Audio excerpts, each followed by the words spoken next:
if I'm trying to get to a 7-figure business acumen, I'm hanging out with people that are making 8-9-figure disposable incomes, you know? So that already is just like, they eat that shit for, you know, there's nothing to them to even just do a deal like that or even think like that. It's just to them, that's their simple thinking. Right. When they have to think about something billions of dollars, they use their complex thinking. So I'm just even being around them without them like exhausting themselves, just the simple shit that they do is already at like a 7-8 figure caliber. They've already figured out shortcuts for the super shortcut.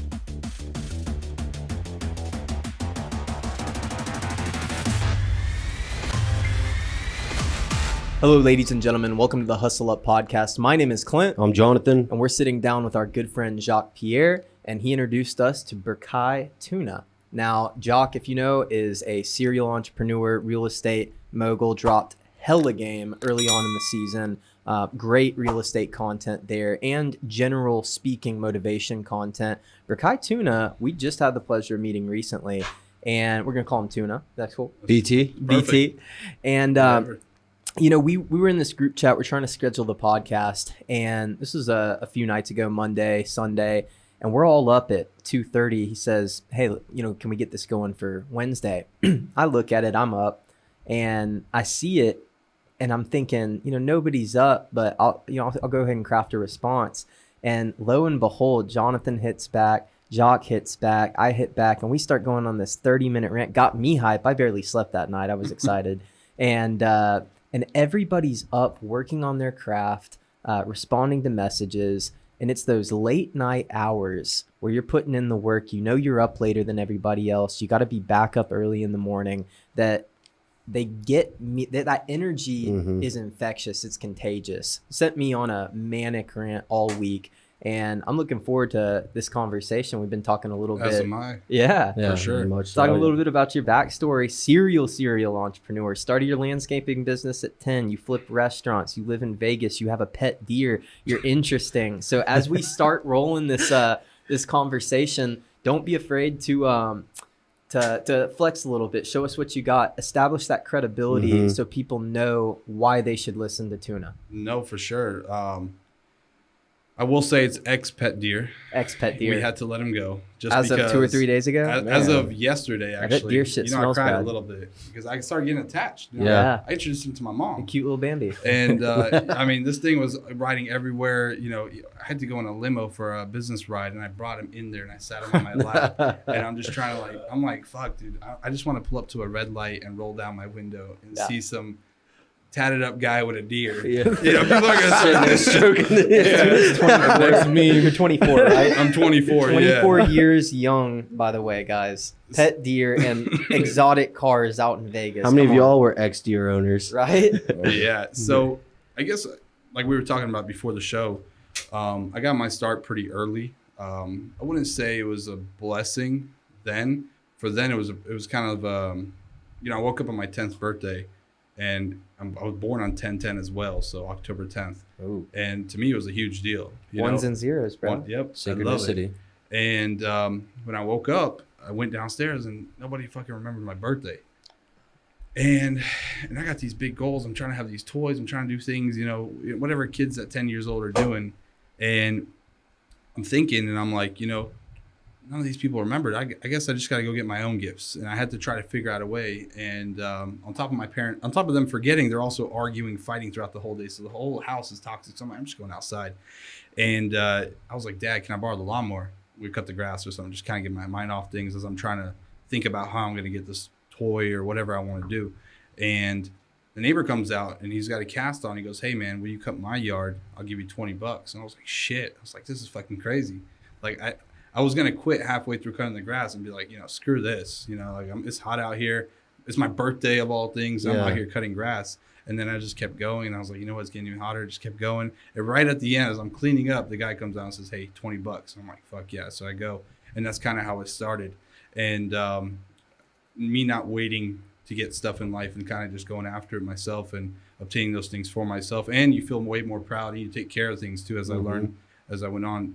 You know, cars that are gifted to my friends, I see them trash it. But when I buy myself a car, I'm detailing with a toothbrush the rims, you know? Yep. And so fast forward a little bit. I'm now 15. Parents are divorced. Dad moves to Turkey. Sister runs Which off. is where your family's from, by the way. That's Yeah, your so- heritage. Yeah, so I was born in Istanbul, Turkey. Family won a visa lottery. We came to Atlanta in the year 2000. I was only 4 years old. And the only thing we knew was yes or no. Those were the only two English words we spoke. Wow. And my dad, I don't know how he did it, but he got a job. I don't know if he was signaling people how to work, until he learned a little bit. And, we got into a little bit nicer apartment and then slowly into a house. And as the years progressed, everyone kind of picked up. And in school, I learned as well. And so fast forward, parents get a divorce. They fought my whole life. It was kind of a relief to kind of, it's one thing to be lonely. It's another thing to be filled with people and toxicity, And so for me, I chose the lonely side. It's almost some closure to it. Yeah. And I think it was good. It was good for my mom. But at the same time, my mom got hit with back-to-back adversities. She lost her job. She got divorced. She was behind on payments, credit card debt up the ass. So much stuff. And I was like, okay, look, I'm the only man here left with my mom. And, I got some way of making money. Let's get serious about this thing. So you're the man of the house at 15. I'm the man of the house at 15. Any siblings?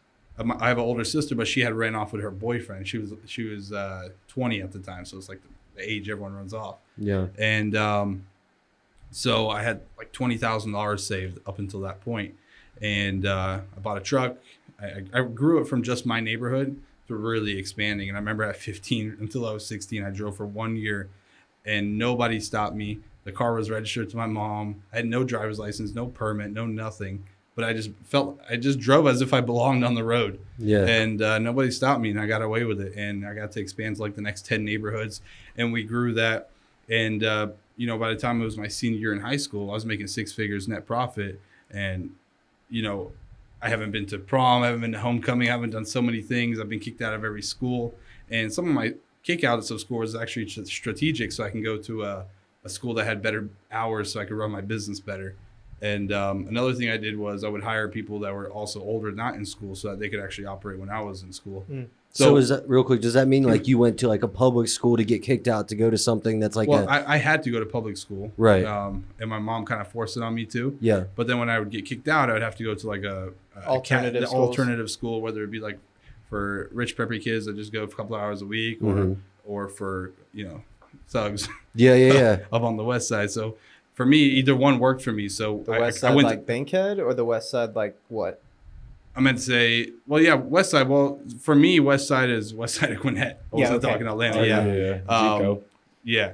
So, Norcross, Lilburn, Snellville, that's kind of the Gwinnett ghetto, I guess you could say. And everyone who gets kicked out or goes to like a jail school goes to like Gift Center. And I went there for 2 years. And I actually got kicked out of there because I was too good. So I had straight A's, and I had perfect attendance, and they're like, this kid doesn't need to be here anymore. We need space for kids that need discipline. So back to public school? So now they sent me back to public school, and day one, I immediately just like, all right, let's just end this. Got kicked out, and I was like, Mom, look, I can't go anywhere. I have to go to the school. Just so you know, I'll pay for it. It's $500 a week. No problem. Wow. Let's do it. And I ended up doing that. And I only had to go to school 4 hours a week. So you can imagine how much more I was able to work. And like I was telling you guys earlier, that's 15 to 18 was really where my company took off. Even though I started at 10. 10 to 15, I learned fundamentals. Like I remember being 12 and kind of scared to knock on that door. And my mom was like, every stranger is just a stranger until you just make them a friend. And, it was so simple, but it kind of clicked with me. And I was like, I'm going to just go out there and kind of find something to relate to, whether it be the Georgia Bulldogs flag. And I'm like, hey, how about the dogs, whatever, whatever. Dogs, yeah. And I don't give a shit about Georgia and at least the Bulldogs. And so sorry if you guys like the dogs. No. And I would just make friends, and then it would turn into, hey, listen, I'm doing this. I have a landscape business here in the neighborhood. Some of my guys are actually getting done. They're about to come this way. I see your yard is looking a little rough. It's weekend's approaching. What do you say we come knock this out? We're guaranteed best price in the neighborhood. And it was just so easy, back to back to back. And I would literally just, as my goal was, as my crew is coming, I got to go faster knocking on these doors. Yeah. And in one day, we would literally cut like 40 yards with like 8 kids. Yeah. And just one F-150, one big ass trailer, 2 ride-on mowers, and we were just going. And these were just homies of yours? I mean, these are people working with you. These are kids from 6th grade to, senior year. Okay. And just everyone that was in the neighborhood that I could grab kind of worked for me. And I was paying $10 an hour back then. So it's for them. They're like, oh, this is great. Yeah. It's amazing that at such a young age, you had that intuitive idea to go make friends at the doors. Now they do door to door, so you can talk on it way better than I can. But we had this cat come on named Deshaun Bryant, Roof Hustlers.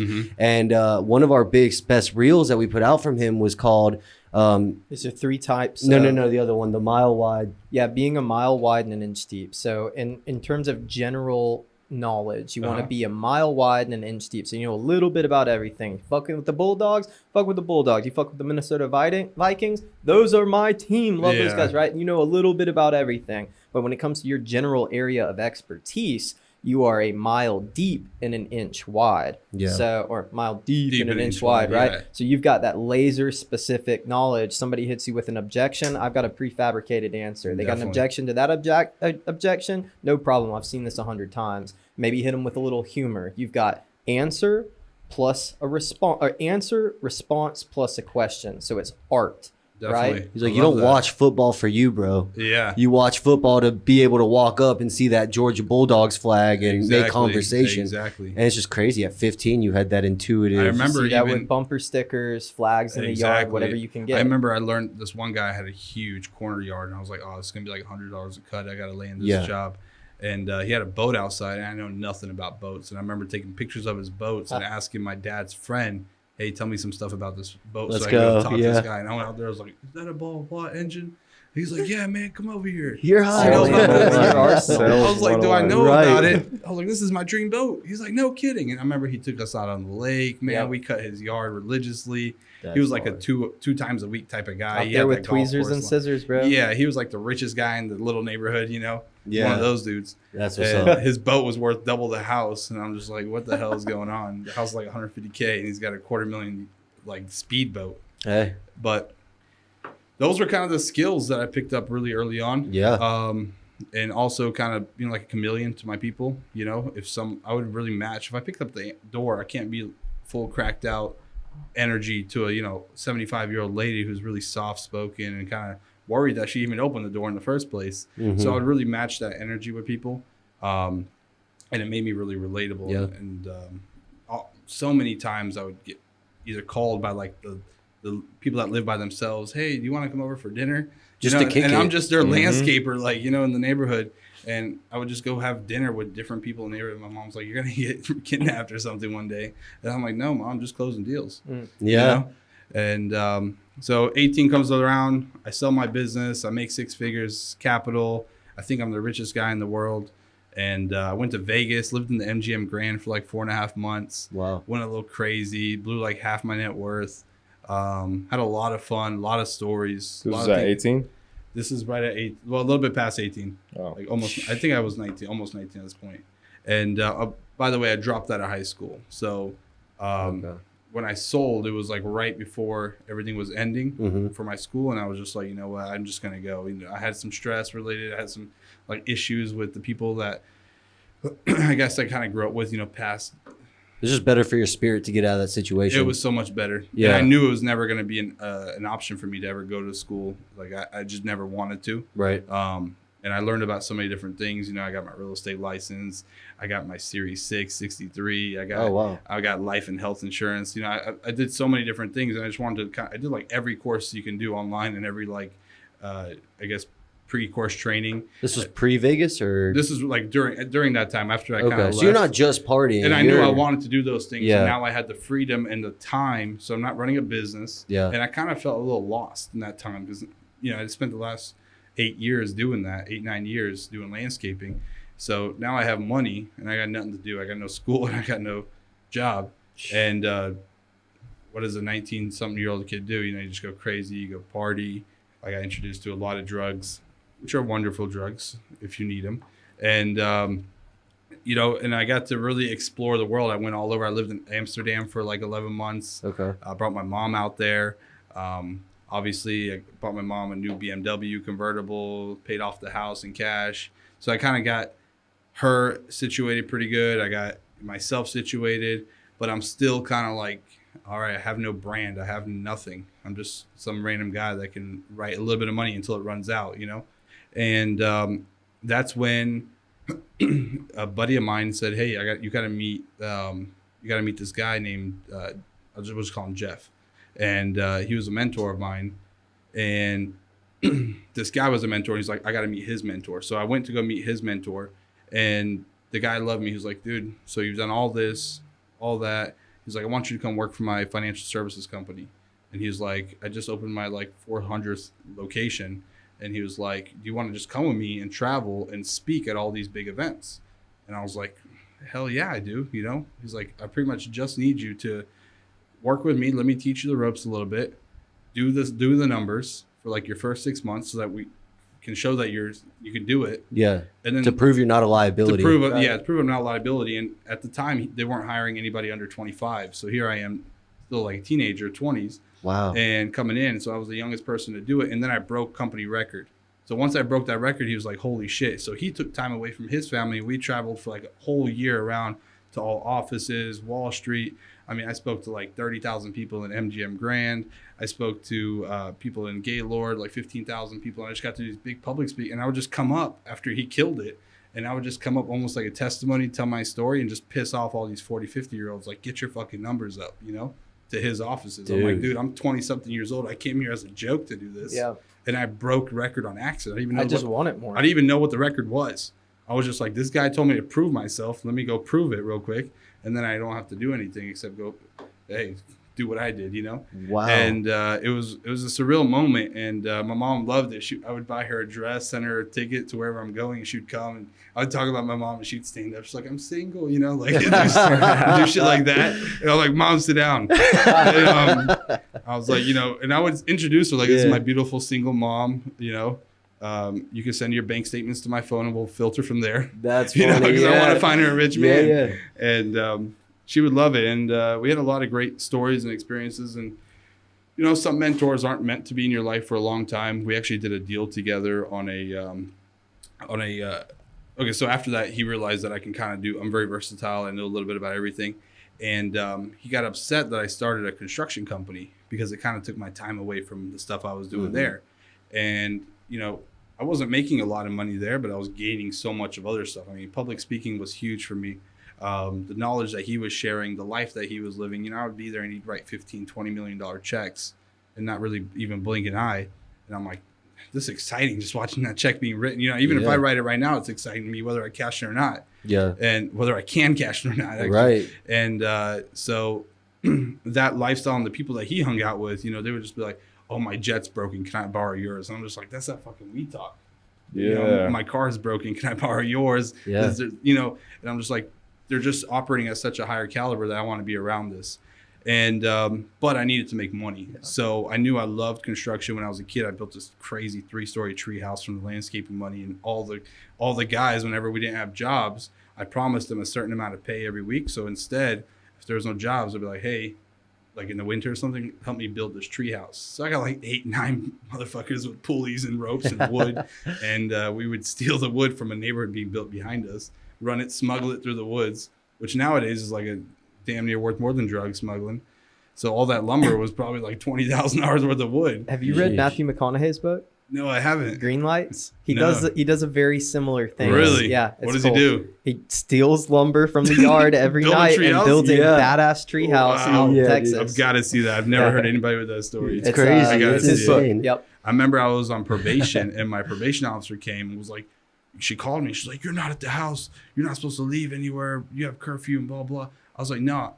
When I said I'm at the house, I'm in my tree house. So she came in my tree house and hung out with me for like an hour. She's like the coolest PI I've ever. And I had her from when I was like 11, when I first got in trouble, all the way to like 18. Wow. And she was like, "You really built this shit?" She's like, "There's an AC unit. You got a shingled roof." Our toilet was ass though, because you would just open it and be a hole straight to the ground. Yeah. And underneath, I had like 4-wheelers and stuff. We would park and then we'd climb into it. Do not park underneath the latrine. Yeah, don't park under the toilet. That's a bad situation. Yeah, we figured that out later. And then we like saw fucking bears and stuff in the woods, so we stopped messing with that. Shit. But so what was that business, real quick, that you did with your mentor to where you proved yourself? So he was like, okay, this is what we offer. And he had different financial products. He offered like tax shelters for the wealthy. He offered obviously like life insurance, investments, IRAs, things like that. Yeah. And then another big thing that he offered was like mutual funds, but also like a stock, what's it called? Like account management. Okay. Where you would kind of manage your stocks and your whole portfolio. And it was very easy for me. So the way that I kind of set up my system was I found a guy who really, really knows the technical shit, which I didn't have time to learn in the little bit amount of time he gave me. Nor did I want to butcher it trying to learn or seem desperate trying to push a sale. You're the funnel. So I was just a guy who fucking knew somebody. Nobody even knew I worked for the company. Nobody knew I was going to check out of this. I was like, bro, you're doing all this stuff. I was like, you're probably paying a shit ton of money in taxes. I got just a guy who helped me save a ton of money in tax savings and stuff like that. You should really go meet him. When you say that to a rich guy, you're Trusted just advisor. Like, yeah, this guy just... Now it's a referral. Yeah, Exactly. Trusted advisors. And- So. and nobody gets mad at a referral, you know? So it was easy. I didn't want to label myself as like the guy trying to go get sales or anything like that. And I didn't want to also seem like I'm a very technical financial guy. I was very careful about how I branded myself when approaching, and it kind of helped me. And I just fucking, it was numbers. I was just throwing every 5 people in there. I was getting 2 sales out of it. And so this guy was like, dude, I got a wife and 2 kids. You can't give me this many meetings. I was like, bro, you're the only guy doing it. I was like, tell you what, you keep all my commission. Like halfway through, I started giving him all my commission. And he was like, all right, I like this. I'm just getting free sales all day. And I remember that month alone, he made like $120,000 himself. And you made nothing? Well, I made like $30,000, but really it would have been like half and half. So 150 would have been like 75. But like a little bit into it, he was like, you're bringing too many people. Like I got my own clients, I got this, and it's not really worth my time for just half a cut, you know? And I was like, I'll make it worth your time. I'm really trying to get this other thing, which is impress this guy who I'm hanging out with every day, carrying his bag, buying him lunch and dinner, you know, sending flowers to his mom and his wife, and really just trying to, you know, when you get a mentor that's kind of high up there, you don't want to be a nuisance. You try to make it, matter of fact, you make it like pleasurable for them to be with you. Oh shit, he picked up the tab for once. I always have to pick up the tag. That kind of felt like a little relief. Oh shit, my wife feels good because there's flowers here. And sometimes I would even put from Jeff, you know, for the flowers. So it didn't even seem like it was from me. And then later on I would tell him, he's like, you're fucking smart, bro. I was like, I know. And and that relationship grew. And then he saw that once I started getting into, so treehouse, so I loved building stuff. Right. So I started construction. I went and bought 3 vans, like Sprinter vans. And okay, so I guess before I get into that, I should say how that started. So the way that started was I'm at Waffle House. Me and Jeff had a little bit of an argument, fight, kind of falling out. And he was like, I don't want you in my office anymore. This is done, blah, blah. And this is because I got so many ideas I'm trying to do with him. I'm like, bro, let's develop real estate. Let's do this. Let's buy this. And he's like, I just want you to do this. And I'm like, my talents are not being used all the way. You know, I'm just speaking, which is fun. But I want to speak. I feel boxed in. Yeah, I feel boxed in. And so I'm bummed out. It's 3 a.m. at Waffle House, and local Waffle House, right in Buford Drive by the Mall of Georgia.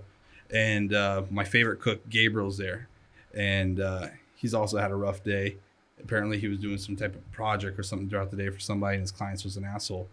And he's like, why are you so sad? I'm like, why are you so sad? And we just kind of bonded on that. And he showed me this cool project he did where he built this really cool brick wall. I was like, cool, you know a lot about construction. I was like, I love construction. I've always wanted to get into it.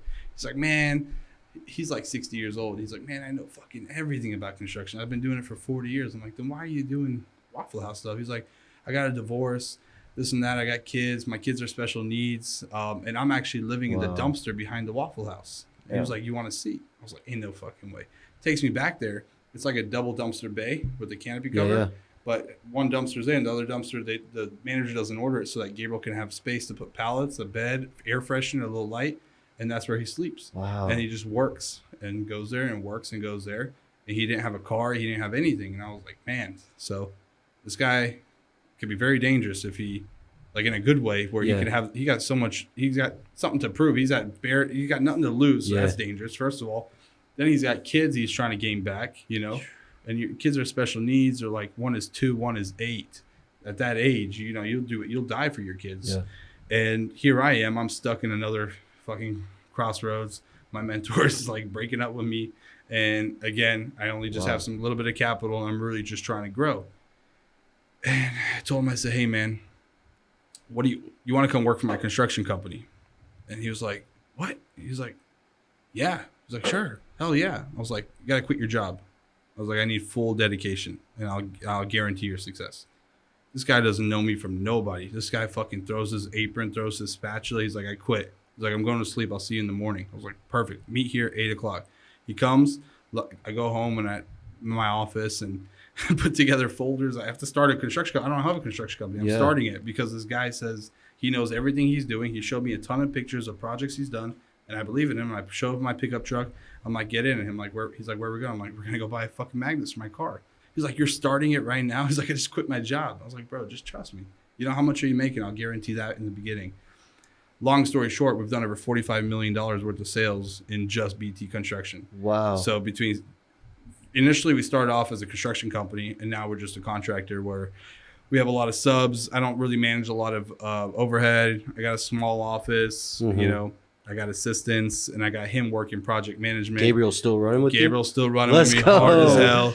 He's one of my best friends. I'm taking him to Miami next week. Amazing, bro. And now he's gotten to the point where I just bought this restaurant, Mediterranean restaurant, 5,000 square feet for $1, right? And I was like, it's going to take $100,000 to renovate this thing. We'll get sales for the first 6 months to show proof of concept, and then we'll sell it. 3 months go by, we were already selling it for $300,000. I had given him 10% ownership. So now when that sold, he made a $30,000 check. This is the most amount. This is more money than he's made in a year ever. Yeah. He got it one time. So now he's addicted to it. So now I'm like, hey, we're buying these few properties. We're gonna flip them, trying to be partners. So now I'm not paying him in a salary. Now we're partners. Yeah. So now he's elevated himself from answering to me to brainstorming with me. You know, and same goes with my girl. You know, both of them are usually partners in everything I do, 10, 20, 30, whatever it is. And when we sell, everyone works a little bit harder for the business, you know. At one point, Gabriel was even chefing, you know, in the back. And he's like, whatever it takes. I was chefing at Waffle House, you know. He's like, I own 10% of this business. I'm going to fucking work if the chef doesn't show up. And normally he wouldn't do that as a normal salaried employee. Shout out Gabriel, bro. Where's the camera? Shout out Gabriel. You're the man. And honestly, that man has changed my life, you know. And I've changed his. And it's been an amazing mutual partnership. And now he's addicted. Now he'll send me stuff. He's like, hey bro, this RV is going for sale for $4,000. I think we can put $2,000 in it, sell it for, make 10 grand off it. I'm like, let's fucking do it. And say less. It's going up for sale tomorrow. And he's just sending me stuff. And this is like, he never talked about business. He never talked about money. He doesn't even care about money. As soon as he gets it, I take him to a strip club. He blows half of it. He's not really about the money. He just makes sure his kids have money. His wife has some money to feed the kids. And he has just some money for like coffee and cigarettes and hanging out. And he's just having the time of his life. He's 61 years old now. And he's got an 8-pack. He's like still strong. I'm like, Jesus, this is crazy.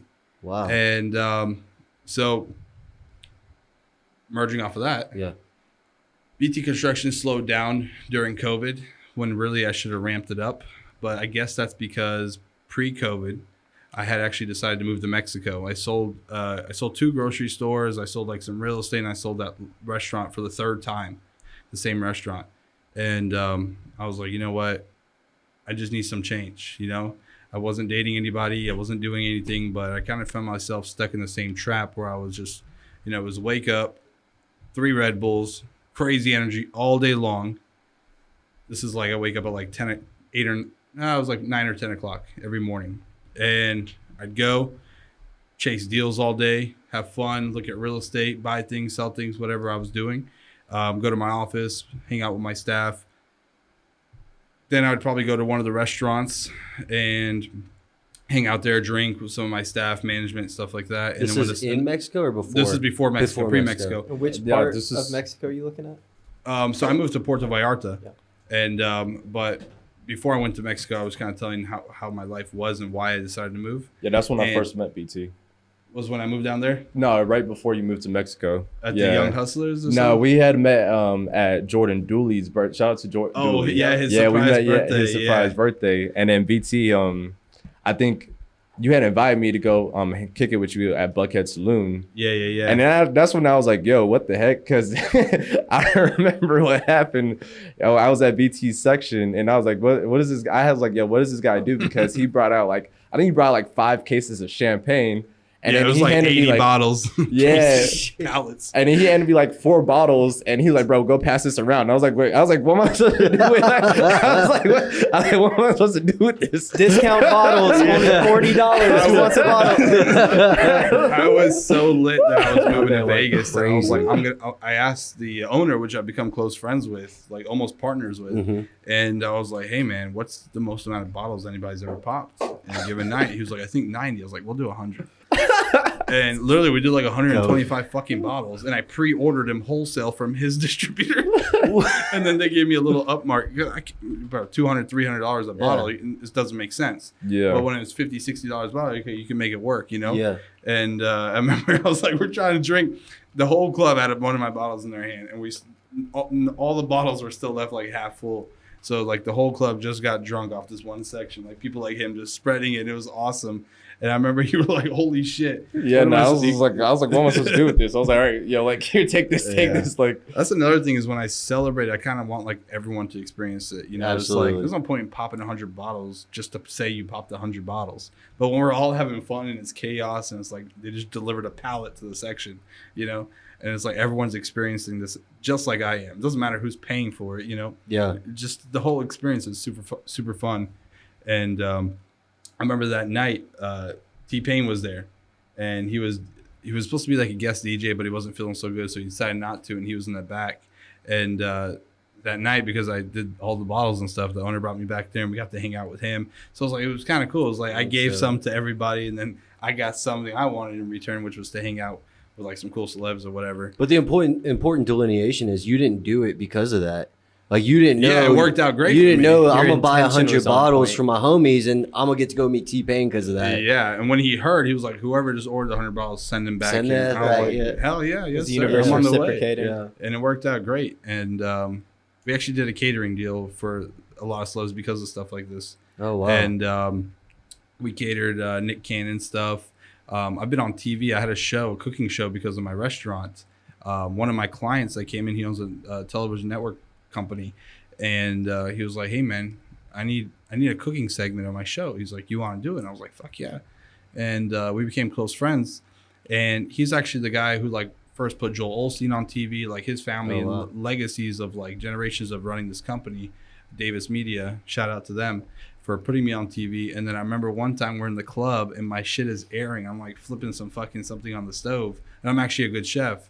And I'm flipping something on the stove, and I'm watching it on TV in the club. I'm like, what the fuck? That's my fucking face, you know? And I'm in the club, and it's the club I had never gone to. And I'm like, bro, we're coming here from now on. They play the good shit. Yeah, right. 100 bottles. They're playing Channel 6 at 3:30 in the morning. Dude, wow. Which is like, it would air like weird times. But I was like, fuck it. And one time, actually, after I had moved to Mexico, this guy taps me on the back of the shoulder. I'm not even in Puerto Vallarta. I'm like 30 minutes south in Sayulita, which is this tiny little like hippie village, like a bunch of cool guys just like us, just all chill there. Like half of it's American, half of it's like really cool Mexicans. Okay. Just super fun right on the beach. And this guy taps me on the shoulder. He's like, "Hey bro, you're that fucking blonde cook from TV." And I had blonde hair.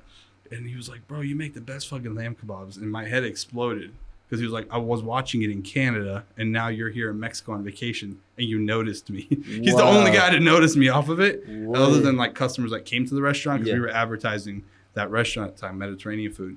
And he grabbed his wife, and I had to grab my phone. I was like, "Bro, if I don't record this, no one's going to believe this shit."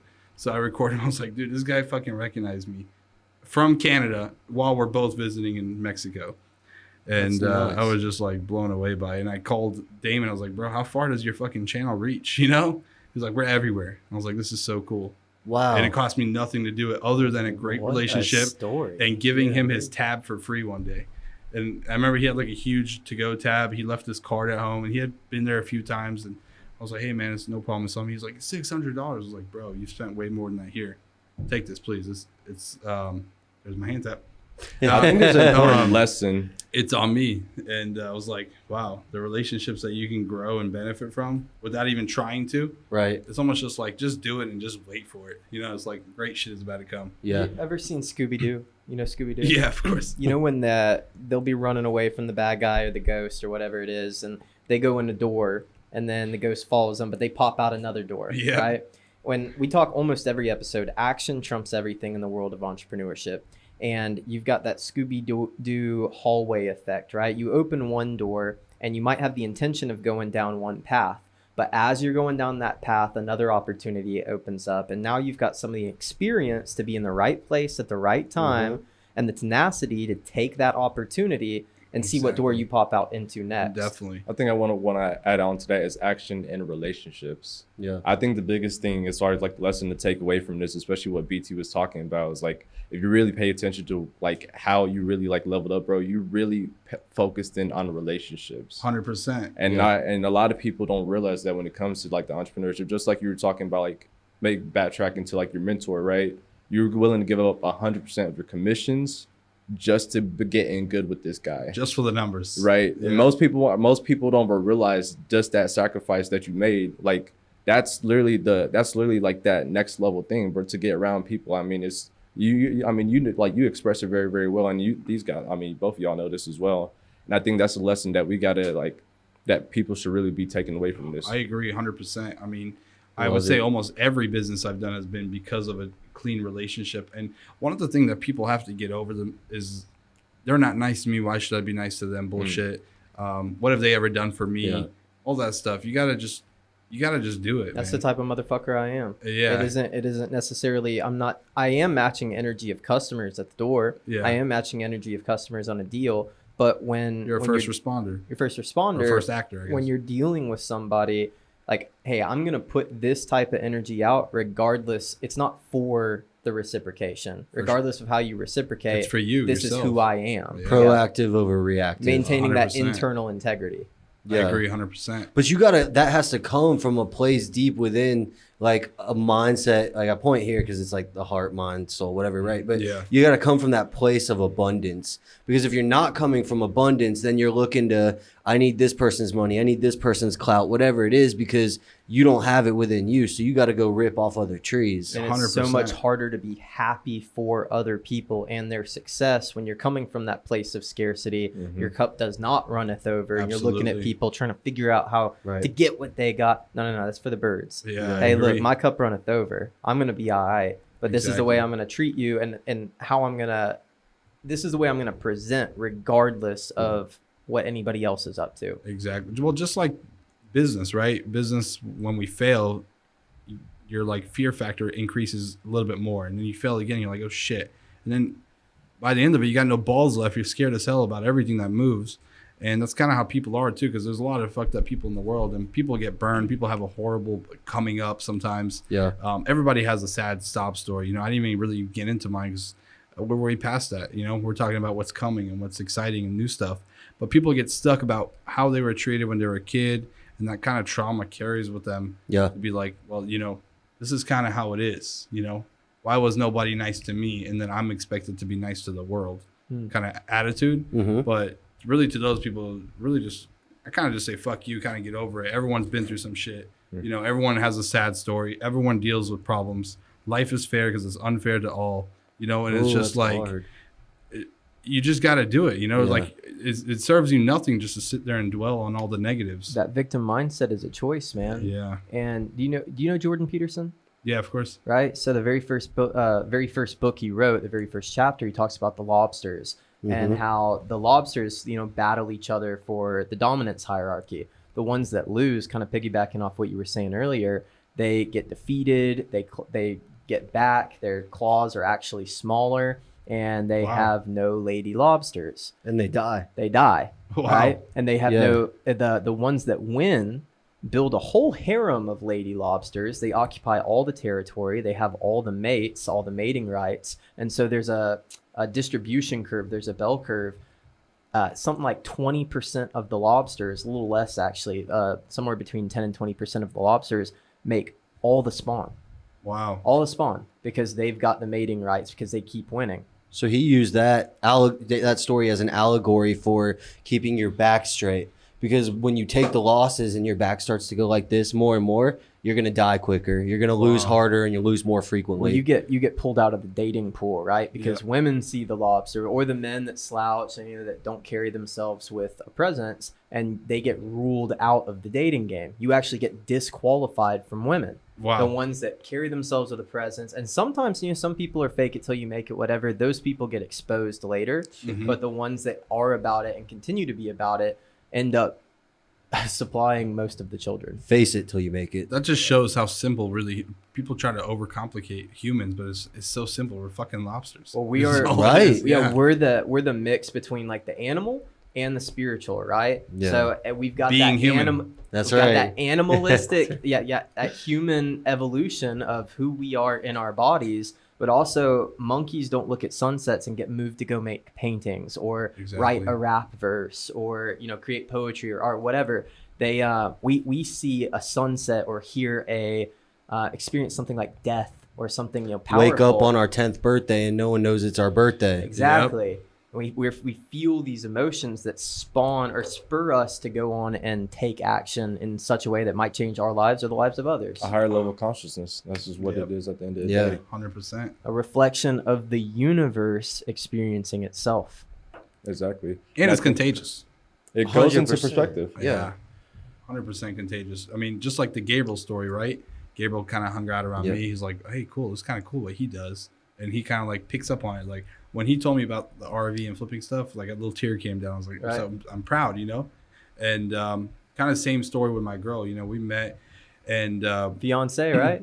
well, yes and no. So here's a story with that. She kind of hates this sometimes.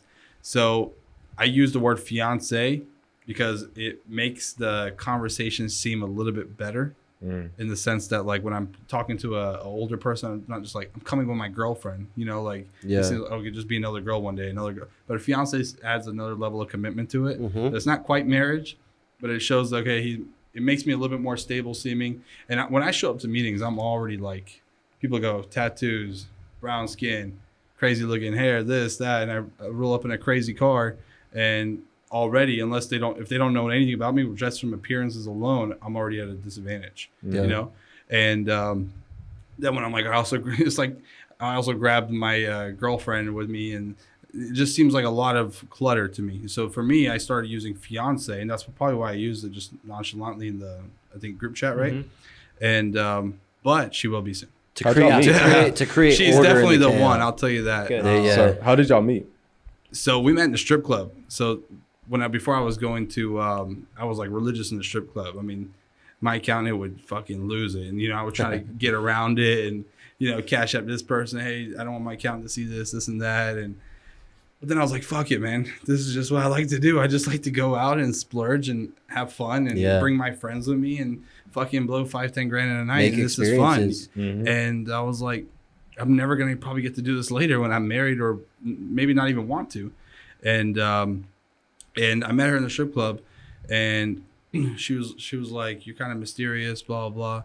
And I was like, I guess so. She's like, what do you do? I was like, I'll have to kill you if I tell you. She's like, see what I mean? I was like, oh shit, I see now. And and that was like kind of all we had ever talked about. And I've just kind of been like obsessed with her, and I've always liked her. And I moved to Mexico, and I was there on my beach house, and I had flown this other girl into Mexico, and she was messaging that girl that I liked back in Atlanta. And she was like, hey, blah, blah, wants to come visit. I was like, sweet, because I don't really even want you here. I'd rather have her here, just to hang out. And I'm trying to show the city. And I'm actually building some restaurants out there. And so I'm also working. So I don't want to be occupied by like just a random girl here distracting me. Like if anybody's going to be here, I want it to be the one, And I guess I kind of spoke it into existence. Yeah. As soon as I kicked her ass back out and she went back to Atlanta after visiting for a few days, I came like 2-3 weeks later, and I grabbed my mom. I grabbed Gabriel and a few of my employees, like my top line employees. We hop in the limo and we go to the strip club. And this is my mom's first time at the You strip said you club. grabbed Taking your mom to the strip club. Oh yeah, we do it right. I took And, my mom to a base Shout nectar out to show. Mama BT. Really? Yeah. Wow. Family affairs. Yeah, for real. And so we're there. She's having fun. I threw like 10 girls on my mom. I'm like, Mom, just throw this money. She's like, cool. What's going on? She's like, they're naked. I was like, yeah, it's a strip club. That's the point. Yeah.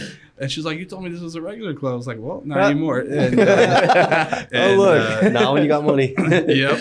And I had seen that girl there that night, and I went and made it rain on her. And And that's all it's ever been. And she's always been like the girl who's like never there, works like one time a month just to make a shit ton of money and leave. And doesn't like anybody there, very prude, very like, you know, and she was always the best though. So whenever she was there, she like got all the highlight. But then she just always disappeared. She was never like out on the floor and nothing. She was on stage, and then where the fuck is she? So I was like, this is my one chance.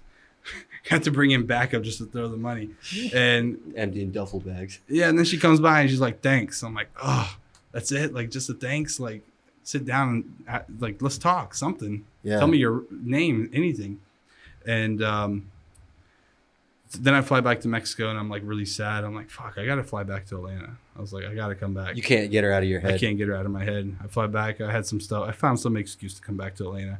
I'm there for business, and I DM her. I'm like, hey, I'm going to Frankie's Steakhouse, like a really high-end steakhouse. I'm being very nonchalant about it. I go every Friday, head ass. And, I'm like, do you care to join? She's like, well, I'm not hungry. I was like, perfect. I'll see you here at 9. And so I'm like, it's like 8:30. I'm already in the parking lot, but I don't go up to like 9:10 just to show her I don't really need to be here. And she's, as soon as I get there, she's like, you're late. I was like, nice to see you. And we hit it off. I mean, it was nothing what I expected. It was just like absolute like pure flow. It was like beautiful. And right when I'm telling her a story about how much I hate stuck up bitches, she's like stealing something from the table, putting it in her purse. She's like, oh shit. You know? And it was like, you're the one. She was so cute. She was so cute, and like she wasn't easy. It was very difficult actually to like just to win her over, you know. Right. And she's like, you're too good to be true. And like her first like 3 days back to back hanging out with me, she was like being shunned by all the other girls in the club because, you know, it's like taking a big moneymaker away from the other girls, you know? Yeah. And so it was causing some issues. And thank God COVID came. I told her that I had to start COVID just to shut down the club, just to get her to be with me. It's all for you, baby. All for you, the sacrifice. Right. And long story short, then I got to bring her to Mexico. I finally got to live out that dream, and she got to see it, and it was beautiful. That's dope. And while we were in Mexico, she was like, dude, you know so much. And the 3 months had passed in that time, so she got to experience a lot of what my day-to-day life is. And she's like, bro, you don't live a normal life, you know? She's like, your assistant cash ups you $30,000 as your paycheck, and it's gone by tomorrow. Like, this isn't normal stuff. She's like, I didn't even know Cash App does that type of transfers. Right. I was like, that's my new wire company. And I'm in the Cash App Premium Club. Yeah, owners club. Yeah, I'm banned from Cash App. And I was like, well, I've been blessed to learn a lot of things. And she's like, well, I've learned a lot just by being around you. That's dope. She was like, we kind of brainstormed together and we're like, let's create a course. And while we were in Mexico, the 10-day vacation, it turned into literally like 400 pages of notes. No shit. We get back, we hit up my camera crew.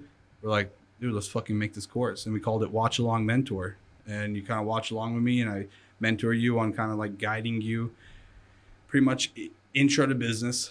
You know, is business even for you? All the way up to what types of businesses.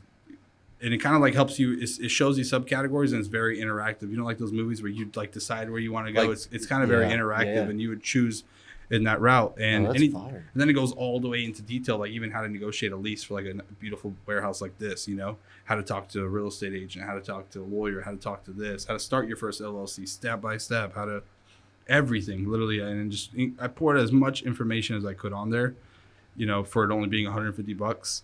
And it was great. We got a few hundred students. I never pushed it. I only just put on my story or my Instagram. That's all the advertising I ever did for it.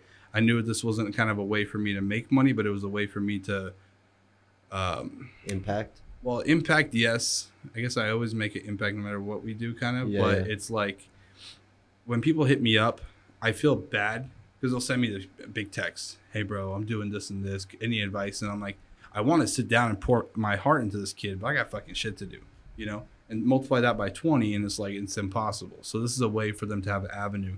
And then my courses, if you can't afford it, you just have to send me a paragraph on why you can't afford it, and it's immediately free to you. That's awesome, so, bro. Yeah.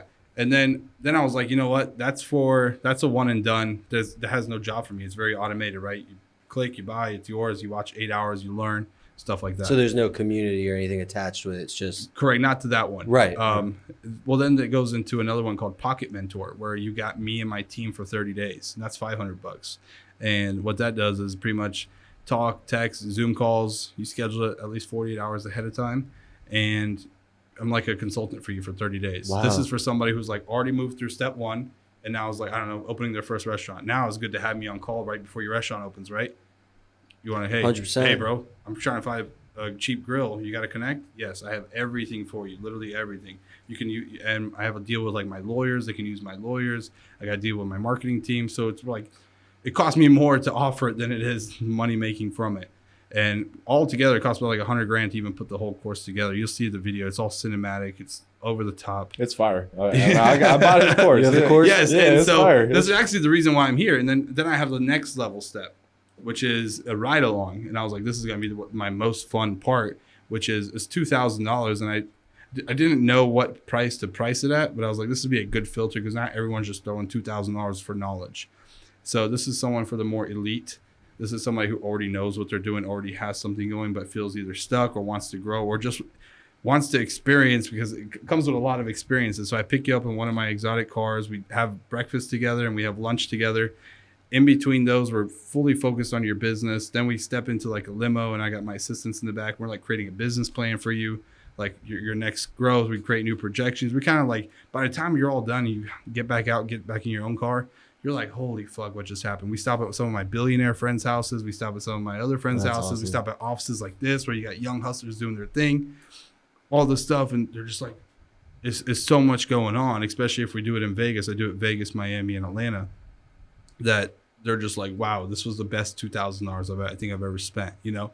Whether we're racing McLarens in the desert just for a second to get that thrill for motivation, and the next second we're taking crazy notes as this billionaire throws some knowledge at us. You know, even me, I get to do it every time with them. Dude, so I bet you're getting invaluable learning from this. It's incredible. The visualization too of maybe feeling the thrill of driving that McLaren or feeling the thrill of driving that truck gives you an idea for you start to picture yourself behind the wheel more often. Exactly. And what's it going to take for me to accelerate that curve and get here faster? It becomes tangible. Yeah. You know, like it's hard to dream about being in a Lamborghini if you've never fucking Yeah, been in a never been in Lamborghini. one. Yeah, exactly. You know, but when you're in one, you got to fucking ride with somebody who's not like an instructor, just a You random hit the guy. throttle and Here- you can feel the Yeah. And here's engine an- in your stomach. 100%. Here's an intrinsic kind of value add for you too. Is something we talk about on the podcast frequently, which is the 33% rule, the rule of 33, right? The 3 types of people you should always have in your life: people you learn from, people you talk to, and people you teach. Definitely. And in these ride-alongs, you're hearing the people you learn from talking to the people you teach, while your assistants, the people you talk to, are all there,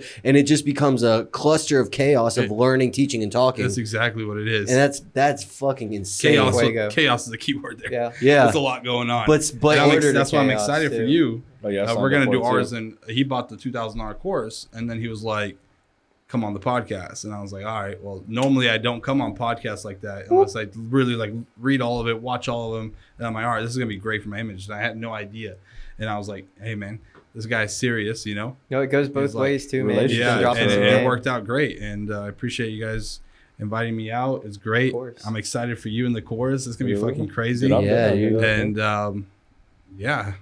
Well, man, So, my before we question- wrap up here, go for it. Yeah, I do have one question. So like, I got time, by the way.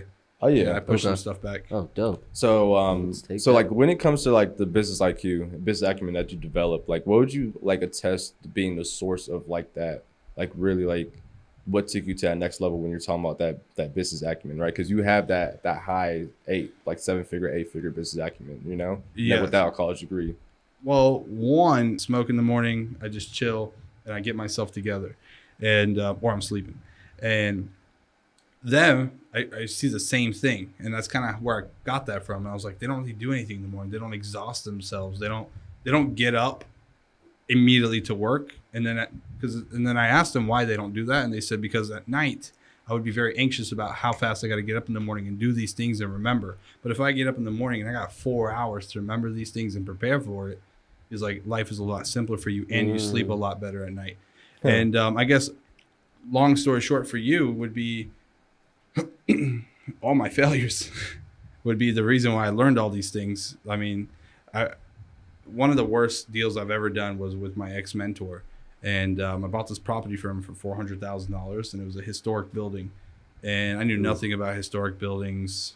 You know, to me, it was just a different type of zoning at the time. Well, little did I know this building was like a fucking national monument. I couldn't tear it down, this and that.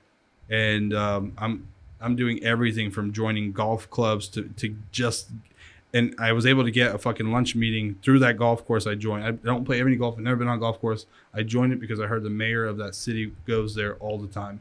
I found him. I linked up with him. I bought him lunch, and he helped me get the zoning clear to just regular historic instead of, it was like another national federal historic monument sign that was also there. So we got that removed and just made a city monument.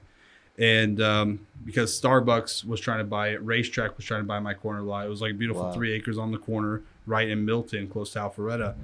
And I got an offer for $1.4 million, and I just paid 0.4 for it. I paid $400K for it. And I was like, bro, this is going to be fucking awesome. I'm going to make $1 million cash clean off this. They're ready to close ASAP. They've been looking for locations here, and there's very little commercial in Milton. Well, as soon as I get started working on it, I'm trying to at least get a business license. They said if you can get a business license approved for this location that shows that business operations can be done here, then we'll do it. I was like, cool, let's do it. So I got this little tiny building, and I'm like, I'll just build a little convenience store, just something.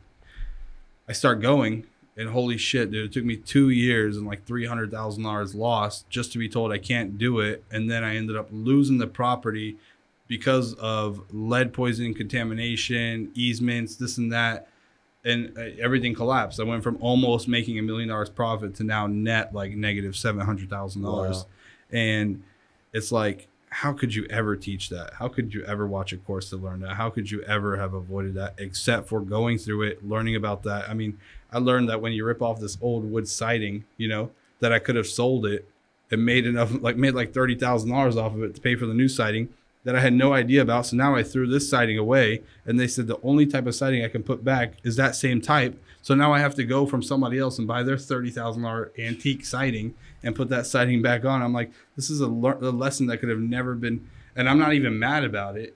Obviously I'm upset about $30,000, but I'm like, $30,000 lesson. Exactly. And I'm like, things that I could have avoided, I get mad about. Like, fuck, like I know better than that, but this, like, who knows? It's impossible. Like, no matter how much research I did, anything, even the mayor, it was new for him. He was like, dude, this is like our only historic building here. We have a historic committee of one person, and they only manage your property. I'm like, well, no fucking, what the fuck, And I'm like, well, this is why nothing's happening, And it took like 2 months for a permit to get pulled. I did the floors 3 times. They had to be ripped up, put down, ripped up, put down 3 times. It was just horrible. And so for me, really learning about all these things, and as each project got bigger, and now I'm working on a huge 9-figure deal with a CBD company. It's the second largest CBD company in the country, and I just became a 20% partner. And we just picked up 3 doctors that are we're gonna have the first CBD company on TV, advertising, infomercials, normal commercials, and an actual talk show. Same guy that put me on TV for the restaurant. I partnered with him, his 3 doctors, and it's the first doctor recommended and doctor approved with a doctor stamp on it, the CBD. It's all natural, like the way we produce it is all organic, no chemicals to bring out the CBD from the actual hemp plant and all this stuff. And it's like, to even get to that table, I had to know something as simple as like terminology, right? That helped him think, okay, this guy kind of knows what he's doing. Yeah. And where did I learn that terminology? By learning it from like a project, like a simple flip, when I'm talking to a developer from McDonald's who wants to buy the land. He's talking about all these crazy fucking words that I've never heard. And I'm like, can you teach me that? Like, what is that? What is this? What is that? Ask what if you don't know what someone's talking about. Exactly. And then just because I picked up that knowledge that later I used in my vocabulary, that helped impress the next guy. Oh, yeah. That got me into that deal. So it was just kind of a snowball effect into everything. It's kind of hard to say this is the reason or this is the thing to do, That's why I tell a lot of people, I was like, most likely it's not going to work. That's what I tell people. And I was like, but that's just because that's the odds. You have to come at it realistically. Yeah, like, statistically, you're going to fail. Yeah. So prove us wrong. If you already know that, don't just stroll through the fucking park. If you're going to definitely get robbed walking through Manhattan, why are you fucking walking around with your bag like this? Yeah. Fucking hold it and run with the smart. And carry a gun or something, And that's kind of those types of ideals that I like to go by when I do business. That's incredible. Oh, yeah.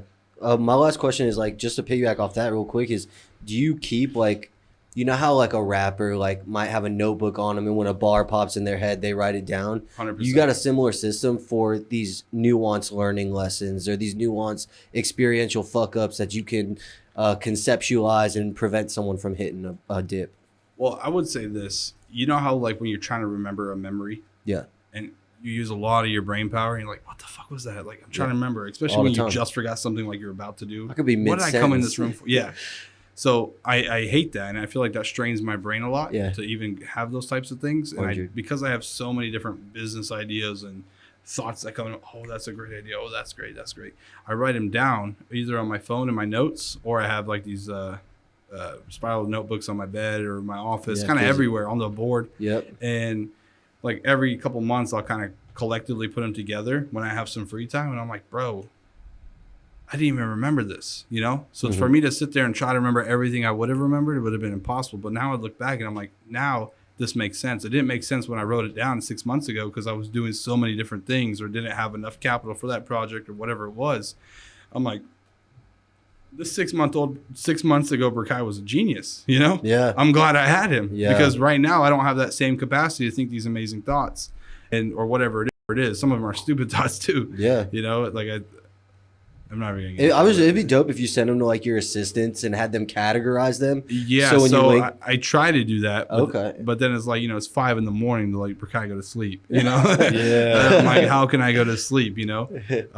So I guess I bombarded a lot with my girl. I'm like, hey, wake There up. you I got a go. great idea. So correction is you're not up in the morning. You just don't wake up in the morning. Yeah, I mean, I'm always awake. Yeah. Like my phone goes off literally.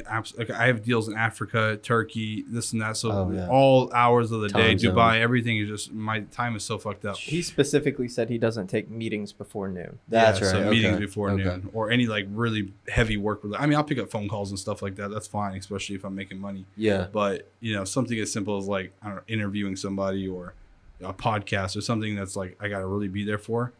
Because that whole for me, wake up 6 o'clock in the morning and get my coffee and get up is fun too. Yeah. You know, but I also really like to be up late at night when the whole world is asleep and I can just be free with my thoughts, Love it, dude. sitting in my living room just thinking about everything. One thing I do want to say, if you guys don't mind, is a new business I'm opening. Please. And Plug it in. Plug it is whatever. actually going to be in kind of like in the perimeter area, like Dunwoody, and it's called Luxury Urban Exotics. And I'm bringing it here to Atlanta. I kind of dabbled with it in Las Vegas, but it's exotic car rentals here in Atlanta. And we're going to be opening for January 1. And so this business, what we're doing is I like to kind of put things all in one house, you know? So, for example, if one of the biggest upkeeps of a luxury exotic car business is maintenance, cleaning, detailing, customizations of them so you can have new types of variety in your cars. If those are all the top, you know, expenses, then what I want to do is when I open the shop, when I open the rental business, I want to make sure that my warehouse has enough room to fit a small mechanic shop so that I can have my in-house team work on my cars, and at the same time I can take customer cars as well, you know. Vertical And- integration. Exactly. Yeah. And that's kind of how I like to run all my businesses, is kind of have them in an all-in-one kind of packet. If I'm doing restaurants, I make sure I have a team that's ordering bulk for all the restaurants at once so that Yeah. everyone's getting a piece of the cheap discount price. Something as simple as buying 10 cases of chicken versus 1 case of chicken can save you 25% on your bottom line. Mhm. For your cost of goods at least, and that's huge, you know. So the same thing for this format. Whenever they're not fixing my cars, we're taking customers, subsidize the cost, and now I got like zero expense to maintenance my cars. You know, Wow. These guys are already on salary, and whenever it was slow, they were repairing or changing oils on the Lambo or whatever it may be. Same for the detail team. We have a detail company. You can come in, you can get your car detailed for $400, which is about how much they cost for like exotic cars. And guess what? Whenever they don't have people, every time a rental comes back, they go in through that shop entrance and come back into the showroom. Yeah. And everything's clean and good. You already again. got the resources. Why You not? might as well put it all together because Yeah. I have to hire a mechanic. I have to hire a Yeah. detail guy. If I can individualize those and make them their own little businesses, then it's pretty much like zero cost to the Yeah. actual main business that makes the money. Yeah. And then none of them have rent because it's all under the same roof. I love it, dude. Marketing and all that as well. I love it, bro. He know Dawson? No, he Dawson doesn't know Gant. Dawson. Our friend Dawson Gant came on he was also talking about a similar idea that he wanted to do down the line. So Nice. That's Yeah. I'll dope. make the. I'll You make should put him in touch with me. Yeah. Yeah, I'll make the Um, introduction. Dude, There's really nobody in Atlanta doing it. yeah. Perfect, dude. Find the hole and It's killer. fucking no one- Yeah. Dude, the word that go ahead. Were you gonna say something? I was gonna wrap it I up. was just saying, I didn't plan to speak this much. Dude, you guys gotta have amazing, me. bro. Yeah, dude. I This haven't is talked awesome. in a You while. hungry? I haven't talked. Do you want want to get food?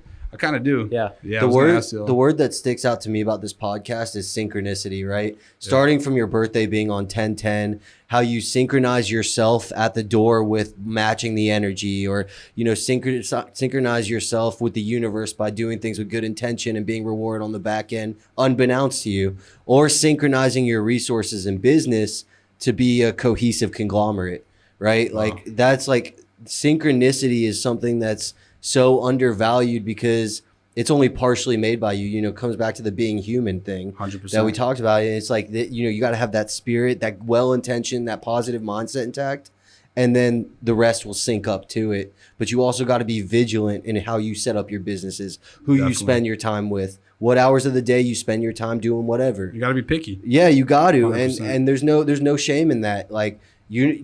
Like if someone's be like, yo, where you been, bro? I haven't seen you in a long time. You can't feel bad every time. Yeah, I agree. I mean, I even tell my girl, I'm like, hey, man, be careful who you hang out with because I might come back around and pollute me. Exactly. you bro. know? Yeah. And One bad scene could fuck up the whole movie. You really can. Shout out Right. Russ. That's a Russ I like bar. that. we still got to bring up that fire ass quote that he said too. Life is fair because it's unfair to all. Is Life, that- yeah. Oh, Bro. did I say that? You said Yeah, it, bro. that You said was it. like- Yeah, that was you, bro. Life That's is my fair. line. I don't know if I said it. Life is fair because it's unfair to all. Yo, I hope y'all hear this. Take it in. Where can people follow you at? How do they get in touch with you? Instagram, BT Empire. And With 2 E's on the end. 2 E's on the end, yeah. If you look, it's kind of hard. Yeah. But I'm about to buy the actual one with 1 E. The guy is just playing their games. There with you me. go. And then BT Vlogs on YouTube, guys. Yeah, dude. And Awesome. and you got the 3 courses. So there's the 3 courses. 150 Watchalongmentor.org. There you go. All right there. Hey, thank you guys so much for tuning in. Jock, as always, if anyone who doesn't know, Jock is the newest member of Fucking our play Hustle guy. Up team. He's a dude. Stud, most Jock is the connected man. young cat we know, bro. Glad to have you, bro. We're about to run shit up. So I'm Thank glad you to guys be for on, having me. guys. Yeah, a lot thank of you big for things coming. I'm Jonathan, I'm Clint. Jock, BT. Thank you guys so much. Until next time, hustle up. Fuck up.